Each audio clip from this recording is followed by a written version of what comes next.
Hello, আসসালামু আলাইকুম। কেমন আছেন সবাই? আলহামদুলিল্লাহ, আমি অনেক ভালো আছি। তো বন্ধুরা, আজকে মুড়ি ভর্তা বানিয়ে খাবো। তো মুড়ি ভর্তা এখানে আমি পেঁয়াজ, কাঁচামরিচ, টমেটো, শসা আর হচ্ছে পরশ চানাচুর নিয়েছি। তো এখন আমি ভালো করে এগুলো কেটে কুটে নেব। আর যখনই আমি মাংস রান্না করি তো তখনই আমি এই মাংসের আলু দিয়ে, ঝোল দিয়ে আর এক পিস মাংস দিয়ে মুড়ি ভর্তাটা বানিয়ে খাই। তো এভাবে যদি বাসায় মুড়ি ভর্তা বানিয়ে খান, একদম দোকানের মতো কিন্তু মুড়ি ভর্তা মানে খেতে পারবেন। তো আমরা কেন টাকা দিয়ে কিনে খাবো?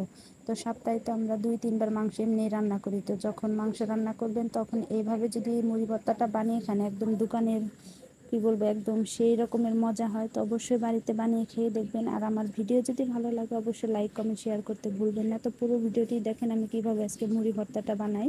তো এখানে কাঁচামরিচ, পেঁয়াজ, টমেটো, শসা সব কিছু কেটে নিয়েছি। শুধু ধনিয়া পাতাটা দিতে পারলাম না, ধনিয়া পাতাটা আমার বাড়িতে ছিল না, আর বাজারে ওই রকম এখন অ্যাভেলেবল পাওয়া যায় না।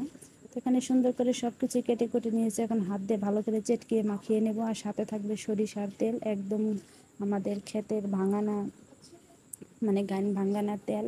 তো একদম ঝাল ঝাল, একদম নাক কান চোখ। যাদের প্রচুর পরিমাণ ঠান্ডা, শুধু এই মুড়ি ভর্তাটা একবার বানিয়ে খাবেন, কোনো ঠান্ডা একবারে এক নিমেষে দেখবেন যে ঠিক হয়ে গেছে।